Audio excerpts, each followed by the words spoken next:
আসসালামু আলাইকুম। আবারও কুড়িগ্রাম জেলা নাগেশ্বরী উপজেলা নারায়ণপুর ইউনিয়ন। আমি বলতে বাংলাদেশের চর এলাকা অলিবৃতি দেখেন গরুগুলা ঘাস খাইতেছে। এখানে চরের লোকের কি কষ্ট। এখানে যে লোক কিন্তু দেখতেছে গরু তো কোনো বাসে যাইতে পারে না।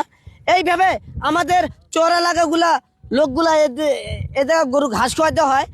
তারপরে কষ্ট দেখেন এদিকে আমার এই যে এই গরুগুলো কিন্তু ওই পারে আবার ঘাস খাওয়া শেষ হলে আবার ওই পারে চলে যাবে।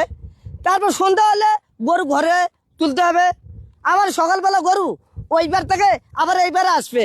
তারপর দেখে নদী আছে, নদীর পানি দেখেন, আবার টলবলো পানি দেখেন। আবার আমি চাই নতুন সরকারের কাছ থেকে আমি বলি বারবার, এখানে একটা যদি ব্রিজ থাকতো, একটা সড়ক থাকতো, তাহলে ব্রিজের উপর দিয়ে গরু আসতো, তার পাশাপাশি পিছে পিছে রাখালে হাঁটতো, গাড়ি বাসও চলতো।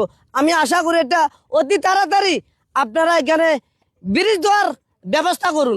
ধন্যবাদ।